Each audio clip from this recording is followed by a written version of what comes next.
आज स्टूडेंट्स हमने डिस्कस करना है कोवलेंट रेडियस जो कि हमारी ट्रांजिशन एलिमेंट्स की नेक्स्ट प्रॉपर्टी है। कल के लेक्चर में हम लोगों ने बाइंडिंग एनर्जी और मेल्टिंग पॉइंट्स को डिस्कस किया था और कुछ ट्रांजिशन एलिमेंट्स की स्पेशल प्रॉपर्टीज़ को डिस्कस किया था। आज हम डिस्कस करेंगे कोवलेंट रेडियस क्या चीज़ है। कोवलेंट रेडियस जिस तरह कल आप लोगों ने पढ़ा था कि बाइंडिंग एनर्जी दरमियान तक जो होती है वो इंक्रीज़ करती है, then onward binding energy decrease करती है, क्योंकि कल का ही स्केच है कि बाइंडिंग एनर्जी दरमियान तक बढ़ती है, नंबर ऑफ अनपेयर इलेक्ट्रॉन बढ़ते हैं और उसके बाद जो है बाइंडिंग एनर्जी कम होने लग जाती है, नंबर ऑफ इलेक्ट्रॉन पेयर्ड होने लग जाते हैं। जब इलेक्ट्रॉन पेयर्ड होने लग जाएंगे बाइंडिंग एनर्जी की टेंडेंसी डिक्रीज़ कर जाती है। इसी तरह से मेल्टिंग पॉइंट भी डिक्रीज़ करते हैं। आज स्टूडेंट जो हमारा टॉपिक है वो है कोवलेंट रेडियस। आज का एनॉमली सबसे डिफरेंट है। सबसे पहले तो यहाँ से एक क्वेश्चन पूछा जाएगा कि 6b तक, 6b मैंने आपको बताया था कहाँ तक होता है, करोनियम तक जो होता है वो हमारे पास 6b होता है। 6b तक कोवलेंट रेडियस डिक्रीज करता है और उसके बाद कोवलेंट रेडियस इंक्रीज क्यों करता है। मैं फिर दोबारा क्वेश्चन रिपीट कर रहा हूँ कि 6b तक कोवलेंट रेडियस डिक्रीज करता है और उसके बाद जो है कोवलेंट रेडियस इंक्रीज क्यों करता है, इसकी वजह तहरीर करें। यहाँ पे इसको वजह को समझाने के लिए हमारे पास एक प्रॉपर यहाँ पे ग्राफ है। ग्राफ में देखें तो ये जो है आपके पास चौथा पीरियड स्टार्ट होता है, potassium, calcium, scandium, titanium, vanadium, chromium, manganese, iron, cobalt, nickel, copper, zinc. It appears कि ये आपका 6b कहलाता है। आपको पता है मैंगनीज के अंदर स्पेशल चेंजेस होती हैं, स्पेशल स्ट्रक्चरल चेंजेस होती हैं और मैंगनीज में स्ट्रक्चरल चेंजेस की वजह से स्पेशल डेप्थ जो है वो शो करता है। अब आज हमारा क्वेश्चन ये है कि यहाँ से लेकर यहाँ तक कोवलेंट रेडियस डिक्रीज क्यों करता है। देखिए मेरी बात सुनो, जैसे जैसे डी शेल में इलेक्ट्रॉन ऐड होते जा रहे हैं, अनपेयर इलेक्ट्रॉन की बात कर रहा हूँ, जैसे जैसे डी शेल में इलेक्ट्रॉन ऐड होते जा रहे हैं, न्यूक्लियस की अट्रैक्शन डी शेल के इलेक्ट्रॉन पर अच्छी होती रहती है। और जैसे याद रखिएगा जब डी शेल पे इलेक्ट्रॉन की अट्रैक्शन 3d के केस में जब ज़्यादा अच्छी होती है तो डी अंदर की तरफ कंट्रैक्ट करता है, डी अंदर की तरफ कंट्रैक्ट करता है, एस बाहर की तरफ आने की कोशिश करता है एटम के अंदर। यानी जैसे जैसे इलेक्ट्रॉन ऐड होगा न्यूक्लियस की अट्रैक्शन इस पर अच्छी होगी और अच्छी होगी और ज़्यादा अच्छी होगी न्यूक्लियस अट्रैक्शन, न्यूक्लियर चार्ज और अच्छा होगा। तो न्यूक्लियर चार्ज जैसे जैसे इंक्रीज करेगा एटम का साइज डिक्रीज करेगा, एटम का साइज डिक्रीज करेगा, नो डाउट कोवलेंट रेडियस में डिक्रीज होगा। इट अपीयर्स कि मैंगनीज तक नंबर ऑफ अनपेयर इलेक्ट्रॉन बढ़ रहे हैं, नंबर ऑफ अनपेयर इलेक्ट्रॉन बढ़ रहे हैं, डी अंदर की तरफ कंट्रैक्ट होता जा रहा है, न्यूक्लियस की तवज्जो डी वाले इलेक्ट्रॉन्स पर अच्छी होती जा रही है, एटम का साइज डिक्रीज होता जा रहा है। इसके बाद क्या मसला होगा, मैंगनीज के बाद मसला क्या होगा, इलेक्ट्रॉन ज़रूरत से ज़्यादा बढ़ने लग जाएंगे। जब इलेक्ट्रॉन ज़रूरत से ज़्यादा बढ़ने लग जाएंगे तो वो जो बाहर वाले इलेक्ट्रॉन है जिसका नाम आप यहाँ पे पढ़ रहे हो, जिसका नाम है 4s, जब डी में ज़रूरत से ज़्यादा इलेक्ट्रॉन हो जाए, डी हाफ फील्ड के बाद जब अपने फुल फील्ड की कंप्लीशन की तरफ जाता है, जब इसमें हाफ फील्ड के बाद एक और इलेक्ट्रॉन ऐड हुआ, वो इलेक्ट्रॉन डी में जाके तो स्टेबल हो जाएगा लेकिन ये जो आउटर वाले एस शेल के इलेक्ट्रॉन्स हैं इनको रिपेल करने लग जाएगा। इसका नाम होता है स्क्रीनिंग इफेक्ट और क्या कहते हैं, शील्डिंग इफेक्ट। याद रखो डी जब तक 5 तक आता है तो स्क्रीनिंग इतनी इफेक्टिव नहीं होती, शील्डिंग इतनी इफेक्ट नहीं करती, लेकिन जब डी 6 से 7, 8, 9, 10 में जाता है तो डी और ज्यादा स्टेबल होता जाता है, डी अंदर की तरफ और कंट्रैक्ट होगा। जब डी अंदर की तरफ बहुत कॉन्ट्रैक्ट होगा तो जो एस वाला है वो आउटसाइड की तरफ, उसको शदीद किस्म की स्क्रीनिंग का सामना करना पड़ेगा जिसे कहते हैं शील्डिंग इफेक्ट। तो शील्डिंग इफेक्ट के बढ़ जाने की वजह से जब शील्डिंग होगी तो न्यूक्लियस की तवज्जो आउटर 4s इलेक्ट्रॉन पे कम हो जाएगी और अगर उसकी तवज्जो उस पर कम होगी एटम का साइज फिर दोबारा से इंक्रीज करने लग जाएगा। फिर दोबारा बात रिपीट कर रहा हूँ, यहाँ से देखें डी ऐड नहीं होता, यहाँ ऐड होता है, डी ऐड होगा, न्यूक्लियस की अट्रैक्शन डी पे अच्छी, एटम का साइज छोटा और छोटा और छोटा और छोटा, सबसे छोटा। इसके बाद इलेक्ट्रॉनों में क्या शुरू हो जाती है, D5 से ऊपर जाता है। जब D5 से ऊपर आता है तो अंदर के इलेक्ट्रॉन आउटर के 4s इलेक्ट्रॉन को जबरदस्त तरीके से शील्डिंग करने लग जाते हैं। याद रखिएगा शील्डिंग यहाँ तक इतनी अच्छी शील्डिंग नहीं होती, इस पॉइंट तक शील्डिंग इतनी अच्छी नहीं होती, इस पॉइंट से लेकर इस पॉइंट तक शील्डिंग टिकाव की होती है इन 4s के इलेक्ट्रॉनों के लिए। जब शील्डिंग टिका के होगी 4s के इलेक्ट्रॉन न्यूक्लियस से अवे जाएंगे, न्यूक्लियस से अवे जाएंगे तो एटम का साइज इंक्रीज करेगा, और जितना d under the process of a completion होता है 5 से नीचे नीचे होता है, तो न्यूक्लियस d को भी अच्छा अट्रैक्ट कर रहा होता है, s को भी अच्छा अट्रैक्ट कर रहा होता है, लेकिन जब d 5 की लिमिट को क्रॉस करने लगता है तो शील्डिंग डोमिनेट करती है। ऐसा लग रहा है यहां से लेकर यहां तक, यहां ये दरमियान वाले पॉइंट तक, यहां से लेकर यहां तक शील्डिंग डोमिनेट नहीं कर रही, न्यूक्लियस बाहर वाले इलेक्ट्रॉनों को पावरफुली अट्रैक्ट कर रहा है, लेकिन यहां से लेकर यहां तक शील्डिंग का अमल स्टार्ट हो चुका है, क्योंकि D5 हो गया, 6 हो गया, 7 हो गया, 8 हो गया, तो D अंदर की तरफ और कंट्रैक्ट होगा इलेक्ट्रॉन ऐड अप होने से, और उसकी स्टेबिलिटी में और इजाफा होगा। तो जब D शेल और इलेक्ट्रॉन को ऐड करेगा तो S वाले शेल्स को जबरदस्त किस्म की शील्डिंग का सामना पड़ेगा, क्योंकि S वाला फिर वैलेंस शेल बन जाएगा, और जब वो वैलेंस शेल बन जाएगा तो उसके अंदर से इलेक्ट्रॉन की एक्सट्रैक्शन जो है वो और ईजियर बनती जाएगी। नो डाउट ऐसा लग रहा है कि जैसे सीरीज में दरमियान तक कोवेलेंट रेडियस ने डिक्रीज करना है और उसके बाद कोवेलेंट रेडियस ने इंक्रीज करना है। दरमियान तक क्यों इंक्रीज करना है? जैसे जैसे डी में इलेक्ट्रॉन ऐड होता जाएगा, न्यूक्लियस की अट्रैक्शन स्ट्रॉन्गर होती जाएगी, न्यूक्लियस की अट्रैक्शन स्ट्रॉन्गर होगी तो साइज ने डिक्रीज करना है, कोवेलेंट रेडियस ने डिक्रीज करना। उसके बाद जब डी में ज्यादा इलेक्ट्रॉन ऐड होते हैं तो उसमें शील्डिंग का फिनोमेना स्टार्ट होता है। शील्डिंग की क्या होगी? क्योंकि इलेक्ट्रॉन पेयर अप होने लग जाते हैं। जब शील्डिंग ज्यादा होगी तो आउटर वाले जो इलेक्ट्रॉन होते हैं वो और अवे चले जाएंगे, जितने वो अवे चले जाएंगे उनके लिए प्रॉब्लमेटिक हो जाएगा और न्यूक्लियस के लिए बाहर वाले इलेक्ट्रॉन को पकड़ना मुश्किल हो जाएगा। इसीलिए कहते हैं कि दरमियान तक कोवेलेंट रेडियस डिक्रीज करता है, देन कोवेलेंट रेडियस इंक्रीज करता है। इस पूरी सीरीज में एमसीक्यूज के लिए सबसे कम कोवेलेंट रेडियस मैंगनीज का होगा फॉर द 3D सीरीज, और सबसे हाईएस्ट कोवेलेंट रेडियस जिंक का होगा। ये दो बातें एमसीक्यूज के लिए आपको पता होना चाहिए, क्योंकि मैंगनीज तक कोवेलेंट रेडियस फर्दर डिक्रीज होगा और इसमें चूंकि डी सारा भर चुका होगा और 4s के इलेक्ट्रॉन को शदीद किस्म की रिपल्शन का सामना करना पड़ेगा, ये बाहर की तरफ जाएंगे और एटम का साइज उतना बड़ा होगा, कोवेलेंट रेडियस और बड़ा होगा।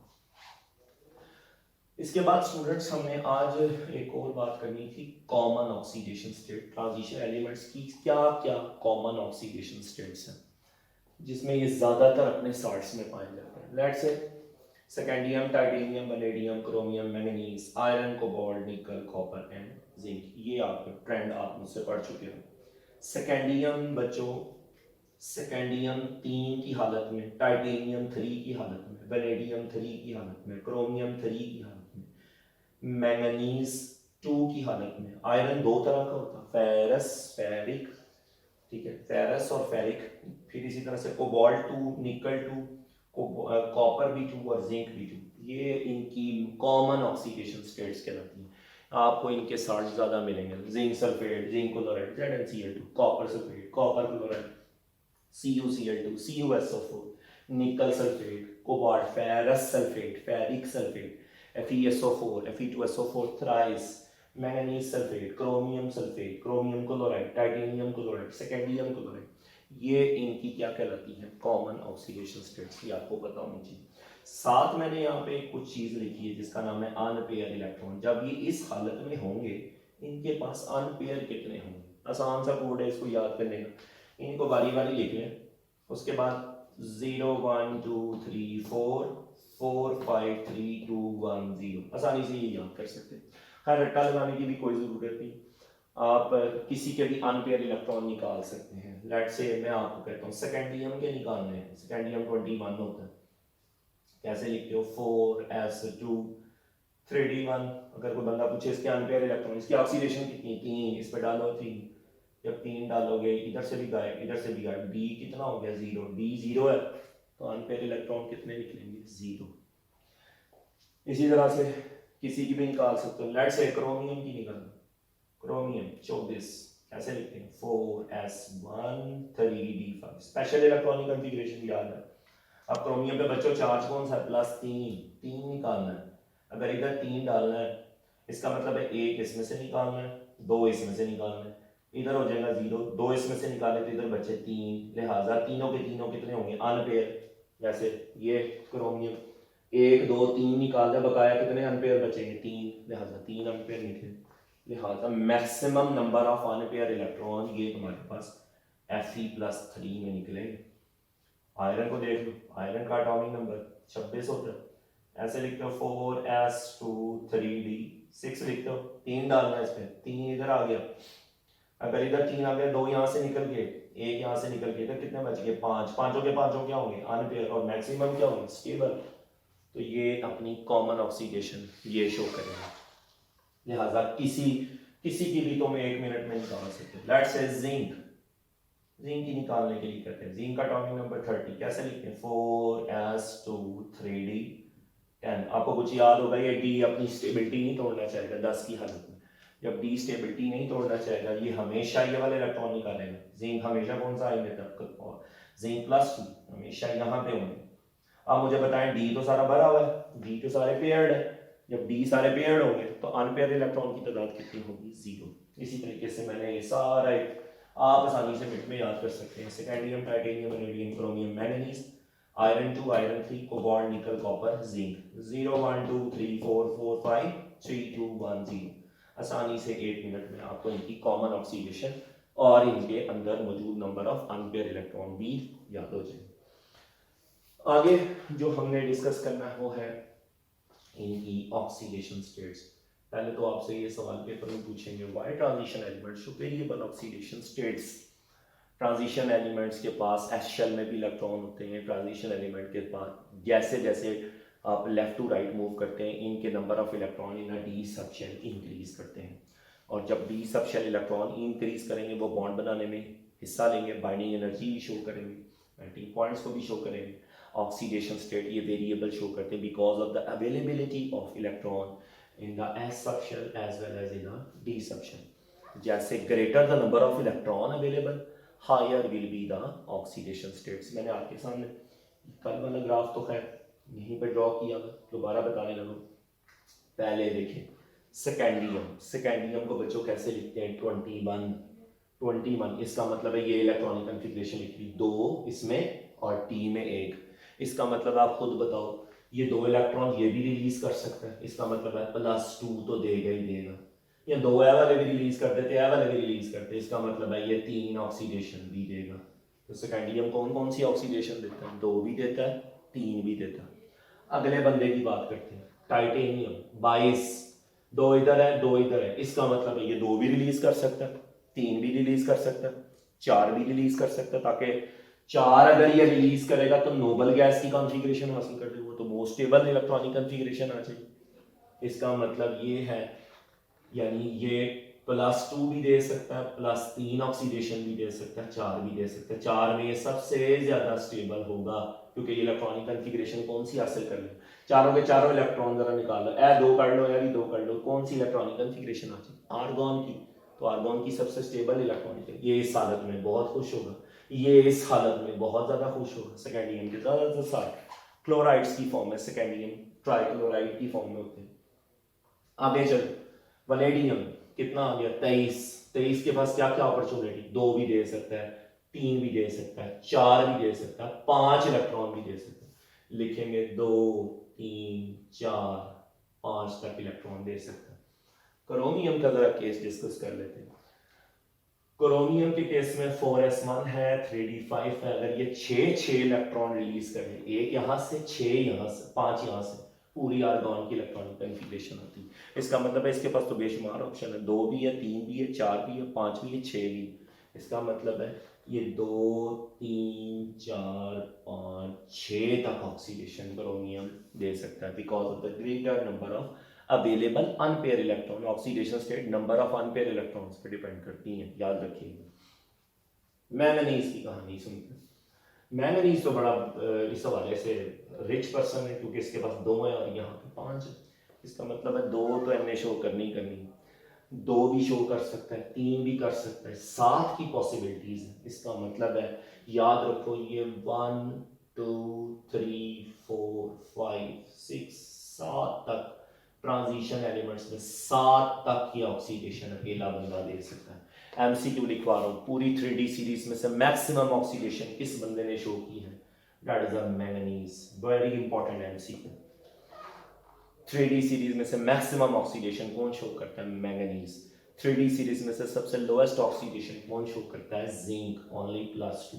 बारी आती है तो बताता हूँ, तो देख लो अनपेयर इलेक्ट्रॉन्स पे सारी गेम है। अनपेयर इलेक्ट्रॉन ज्यादा, ऑक्सीडेशन स्टेट ज्यादा। देखो unpair 1, unpair 2, unpair 3, unpair 4, unpair 5 greater the unpair, greater the oxidation states. Manganese ने तो लुट मचा दी, 7 तक ऑक्सीडेशन दे दी। अच्छा अब मैंगनीज के बाद देखो ये 26 हुआ, इलेक्ट्रॉन पेयर हुआ, इसीलिए ट्रायंगल बनाया हुआ, यहाँ पे इलेक्ट्रॉन पेयर हुआ। जब ये बच्चों इलेक्ट्रॉन यहाँ पे पेयर हुआ तो अनपेयर कम हो गया। अनपेयर कम होने से बाइंडिंग एनर्जी भी डिक्रीज करेगी। अनपेयर के कम होने से इनके बॉन्ड का क्राइटेरिया भी कम होगा। अनपेयर के कम होने से इनकी ऑक्सीडेशन गिर जाएगी। इसका मतलब है अब इसके पास ऑप्शन, यहाँ से एंड वाला ऑप्शन मिटा देना। इसका मतलब है इसके पास क्या क्या ऑप्शन है? 1 दे सकता है, 2, 3, 4, 5 और 6। 7 को नहीं लिखा मैंने, 7 को नहीं लिखा क्योंकि क्या हुआ, एक अनपेयर बढ़ गया।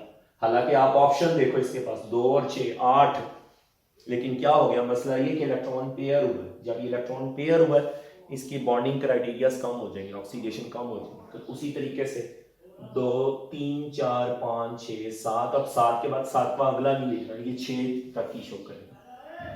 कोबाल्ट को देख लो, 2 और 7, देखो एक और अनपेयर हो गया। इसका मतलब है ये 2, 3, 4, ये 7 दे रहा था, ये 7 नहीं दे रहा था, ये 6 भी नहीं दे, ये सिर्फ इधर तक दे, 5 तक दे। इसके बाद आप चलते रहो, ये 2, 3 और 4 देगा। कॉपर हमेशा 2 तरह की ऑक्सीडेशन देता है, क्यूप्रस, क्यूप्रिक। क्यूप्रस +1 को कहते हैं, क्यूप्रिक +2 को कहते हैं। मोस्ट कॉमन उसकी +1 +2 ऑक्सीडेशन होती है, लिहाजा ये 1 भी दे सकता है और 2 भी दे सकता है। क्यूप्रस जब होगा, याद रखिएगा, क्यूप्रस जो होगा एक इलेक्ट्रॉन सिर्फ यहां से निकलेगा, डी आपको पता है सारा का सारा स्टेबल और डी 10 की हालत में। लेकिन जब क्यूप्रिक देगा तो ट्रांजिशन एलिमेंट्स की टिपिकल प्रॉपर्टीज को शो करेगा। एक यहां से निकालेगा, एक कहीं से निकालेगा, डी कितना हो जाएगा 9, डी 9 हो जाए तो स्टेबल वो टिपिकल प्रॉपर्टीज को शो करेगा। इसका मतलब है जिंक अकेला सिर्फ इन इलेक्ट्रॉनों को रिलीज करेगा, तो +2। तो स्टूडेंट ऐसा लग रहा है ये आपके पास एक ट्राइंगल ही बन गया। ऐसे देखिए 3, 4, 5, 6, 7, 7, 6, 5, 4, 3, 2, ऐसे करके ये आपके पास एक ट्राइंगल सा बन गया। इनके ऊपर ये मोस्ट कॉमन और स्टेबल इलेक्ट्रॉनिक कॉन्फ़िगरेशन, इनमें ये सबसे ज्यादा हालतों में पाए जाते हैं। कॉपर के बारे में बता दो, जिंक +2, कॉपर +2, निकल +2, कोबाल्ट +2 बी +3 बी, आयरन ज्यादातर +2 +3 की ऑक्सीडेशन देता है, फेरस और फेरिक की ऑक्सीडेशन देता है। तो सारी जो गेम है वो डिपेंड करती है नंबर ऑफ अनपेयर इलेक्ट्रॉन पे। देखें नंबर ऑफ अनपेयर इलेक्ट्रॉन यहाँ तक सीरीज के दरमियान तक 6b तक अनपेयर इलेक्ट्रॉन इंक्रीज कर रहे हैं और देन अनपेयर इलेक्ट्रॉन डिक्रीज करते हैं। जब इलेक्ट्रॉन पेयर्ड होते हैं, paired paired paired paired paired, unpaired कम होने लग जाएंगे। जब अनपेयर कम होंगे ऑक्सीडेशन स्टेट्स का क्राइटेरिया कम हो जाएगा। ऐसे करके एक ट्राइंगल सा बन जाए, यूं करके और फिर नीचे यूं करके। मैक्सिमम यहाँ तक जाएगी ऑक्सीडेशन और मिनिमम सिर्फ यहाँ तक आएगी। फिर बता रहा हूँ सबसे इंपॉर्टेंट MCQ 3D सीरीज का maximum oxidation state manganese show करता है +7 तक, और 3D सीरीज की सबसे कम ऑक्सीडेशन कौन शो करता है? जिंक +2 तक। अच्छा ये पूरी सीरीज जो है वो सबसे ज्यादा ऑक्सीडेशन ज्यादातर क्या लेती है? सब में देख लें, 2 सारों में लिखा हुआ है, 2 2 2 2 2 2 यहाँ तक लिखा हुआ है। इसका मतलब है ज्यादातर अपने कंपाउंड में ये 2 की ऑक्सीडेशन देते जरूर ही हैं। 2 तो इन्होंने देनी क्योंकि एस शेल के इलेक्ट्रॉन इन्वॉल्व होते हैं बॉन्डिंग में। फिर डी का क्राइटेरिया जो है डिफरेंट है, लेकिन कॉमन ऑक्सीडेशन ये 2 भी शो करते हैं। ये मोस्ट प्रोबेबल है। स्टेबल इलेक्ट्रॉनिक कॉन्फ़िगरेशन भी होती है जिसमें ये क्या हासिल कर लेते हैं, नोबल गैस की इलेक्ट्रॉनिक कॉन्फ़िगरेशन। नोबल गैस की इलेक्ट्रॉनिक कॉन्फ़िगरेशन सारे एस के और सारे डी के इलेक्ट्रॉन को अटेन करके हासिल कर सकते हैं। लेकिन मैंगनीज +7 तक, 2 यहाँ से निकाले, 5 यहाँ से निकाले, आर्गॉन की इलेक्ट्रॉनिक कॉन्फ़िगरेशन आ जाएगी। मैंगनीज +7 तक एग्जिस्ट करता है। तो ये हमें ऑक्सीडेशन स्टेट्स के बारे में पता चला। मिडल तक ऑक्सीडेशन बढ़ेगी, नंबर ऑफ अनपेयर बढ़ेंगे। जब इलेक्ट्रॉन का पेयर होना स्टार्ट तो उसकी पेयर होने की वजह से ऑक्सीडेशन स्टेट डिक्रीज करेंगे। जब pairs oxidation state increases up to middle and oxidation state decreasing onward till 2p series. पूरी ट्रांजिशन एलिमेंट्स में से जो सबसे ज़्यादा मैक्सिमम ऑक्सीडेशन स्टेट्स मैंगनीज नहीं शो करता पूरी ट्रांजिशन सीरीज यानी 3D 4D 5D सीरीज में से एक एलिमेंट है जिसका नाम है ऑस्मियम, ये +8 तक शो करता है। इसी तरह से एक एलिमेंट है जिसका नाम है रूथीनियम, ये -4 से लेकर +8 तक ऑक्सीडेशन देता है। ये सिर्फ नॉलेज वाइज पता होनी चाहिए, मतलब ये नहीं है कि इस पूरे सबसे ज़्यादा ऑक्सीडेशन मैंगनीज शो करता है। ऑस्मियम +8 तक ऑक्सीडेशन देता है, रूथीनियम +8 तक ऑक्सीडेशन देता है। ये मैं सारे ट्रांजिशन एलिमेंट्स की बात कर रहा हूँ, ये सिर्फ आपको नॉलेज वाइज पता होनी चाहिए। गेम सारी पेयर्ड इलेक्ट्रॉन अनपेयर इलेक्ट्रॉन की, बाइंडिंग एनर्जी भी अनपेयर पे डिपेंड करती है, मेल्टिंग पॉइंट भी अनपेयर पे डिपेंड करती है।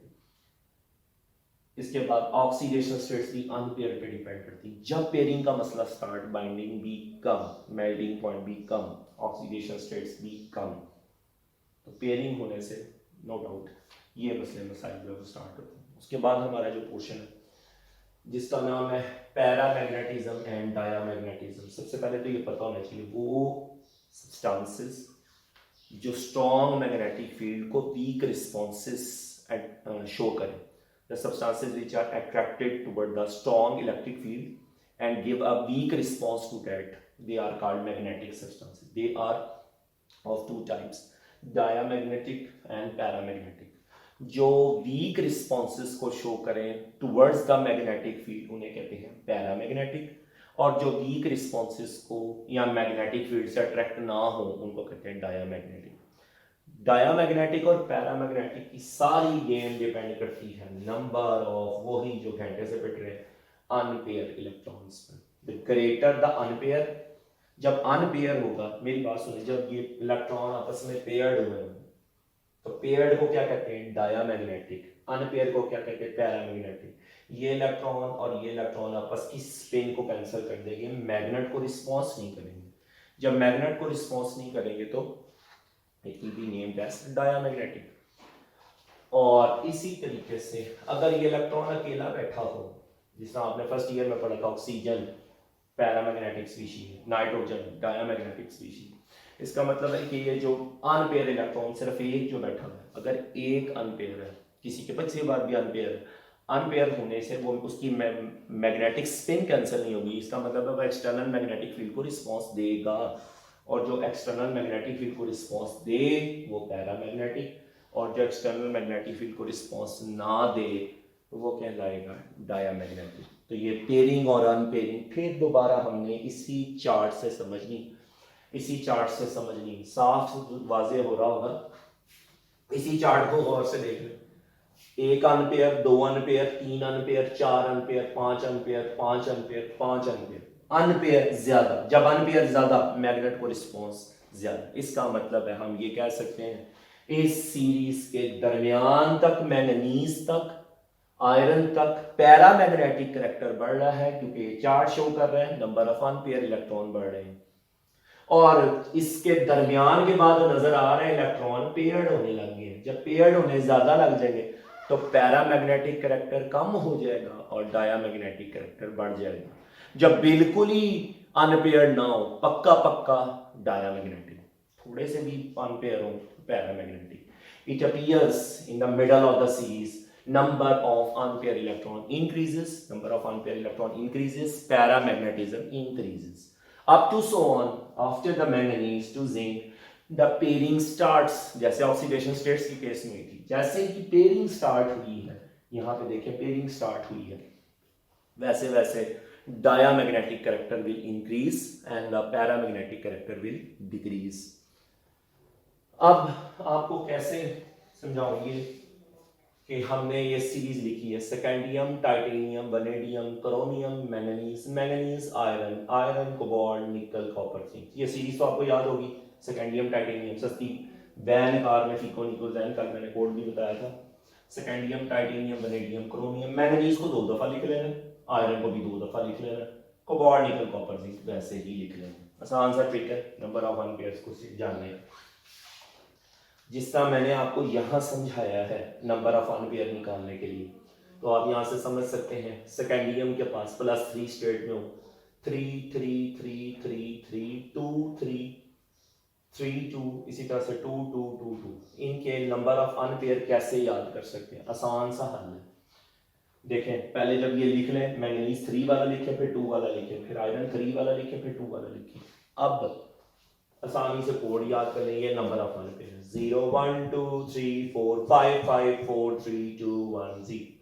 आसानी से सबके नंबर ऑफ अनपेयर इलेक्ट्रॉनिक। आप परेशान है किसी के बारे में, इसके नंबर ऑफ अनपेयर कैसे निकलने, मैं फिर तरीक़ेकार बता देता हूँ। लेट्स से आयरन +3 वहां पे भी शो किया था, वहां पे दिखाया भी था मैंने।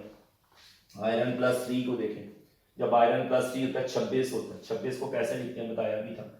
यहाँ 2 लिखते हैं, यहाँ 6 लिखते हैं, 3 आए, 2 इधर से निकल के 1 इधर से निकल के। जब यहाँ 5 होंगे, पांचों के पांचों अलहदा रहना चाहेंगे, पांचों के पांचों अगर अलहदा रहना चाहेंगे, यहाँ से देख लें, 2 यहाँ से निकालें, 1 यहाँ से निकालें, 5 के 5 अलग रहना चाहेंगे। आयरन के केस में जब 5 के 5 बंदे अलग रहेंगे तो नंबर ऑफ अनपेयर कितने हो जाएंगे? 5। इसका मतलब है आयरन 3 तो 5 अनपेयर रखता है। मैंगनीज +2, मैंगनीज को जरा देखना पड़ना।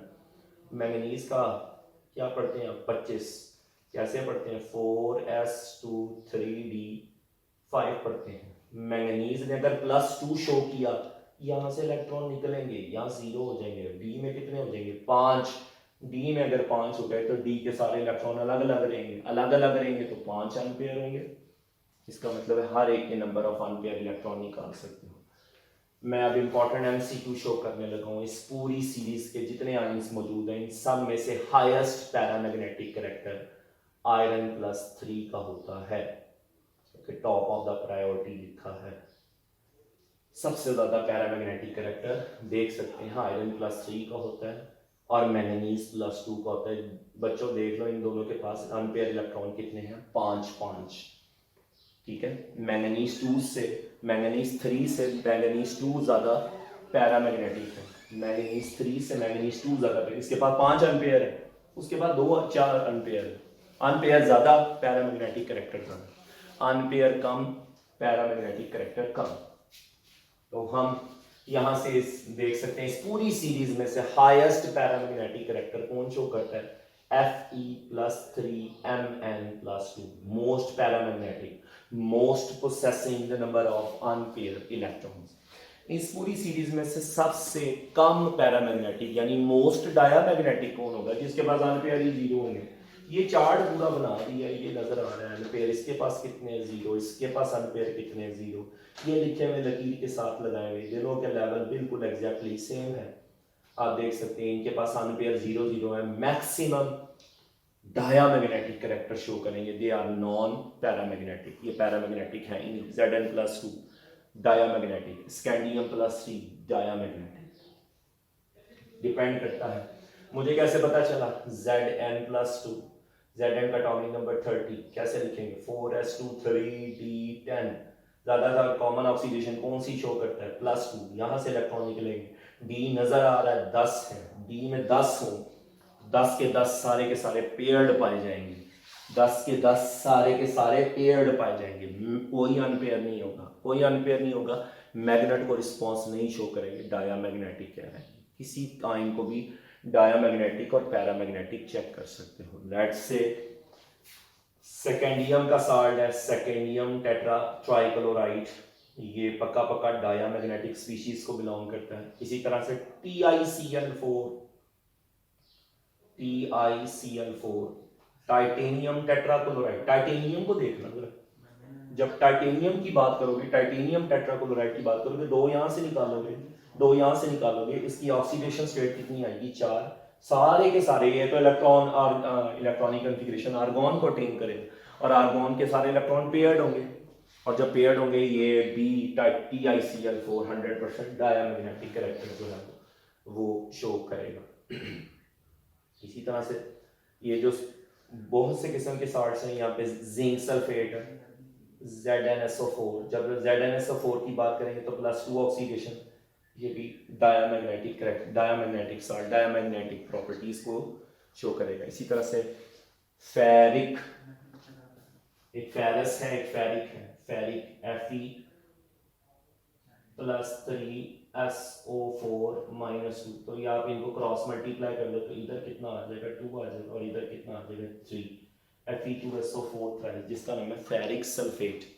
अब फेरिक है, ठीक है, +3 है, +3 के पास एम्पियर कितने हैं 5। मैक्सिमम पैरामैग्नेटिक करैक्टर भी शो करेंगे।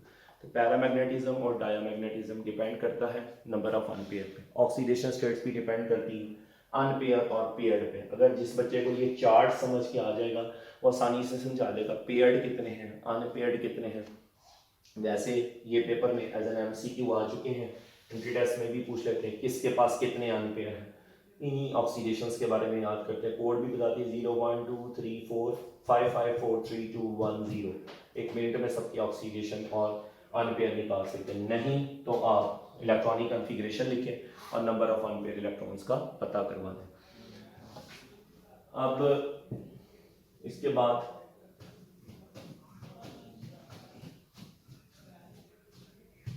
हमने कलर प्रॉपर्टी को शो करना है। ट्रांजिशन एलिमेंट्स की बड़ी मशहूर प्रॉपर्टी है जिसका नाम है कलर। ट्रांजिशन एलिमेंट्स की बड़ी मशहूर प्रॉपर्टी है जिसका नाम है colour. Because of the ability to show the variable oxidation states, जब ये वेरिएबल ऑक्सीडेशन स्टेट देते हैं तो ये कलर फिनोमेना को शो करते हैं। इनके साथ ज़्यादातर कलर है। आज ये रीज़न पढ़ेंगे। एक तो पेपर में सवाल आ सकता है what is D transition.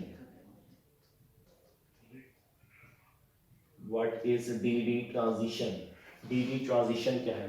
Paper में सवाल आएगा why transition metal complexes and salts are colored especially for the typical transition element why their salts are colored। इनके salts ज़्यादातर colored क्यों होते हैं?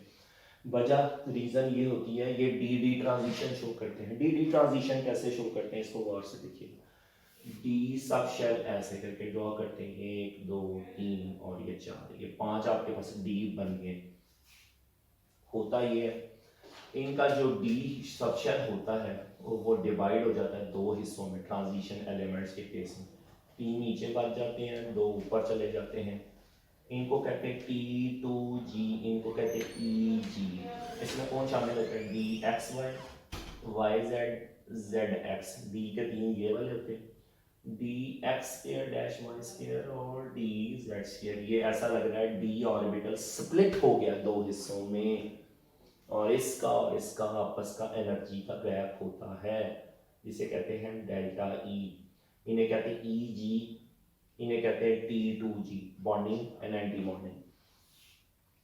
तो आपका डी ऑर्बिटल स्प्लिट अप हो गया है ऐसा लगता है 2 हिस्सों में, ये वाले और ये वाले, T2G और EG। अब यहाँ पे मसले मसाइल क्या है? लेट्स से अगर डी में यहाँ इलेक्ट्रॉन बैठा हुआ है और यहाँ पे इलेक्ट्रॉन बैठा हुआ है, अगर आपने इसके ऊपर नॉर्मल लाइट को फॉल करवाया, ट्रांजिशन एलिमेंट के साल पे नॉर्मल लाइट को अगर आपने फॉल करवाया, ये इलेक्ट्रॉन अपनी ग्राउंड स्टेट में है, ये एक्साइट होता प्रमोट होता है लोअर ऑर्बिट से हायर ऑर्बिटल की तरफ। और जब ये हायर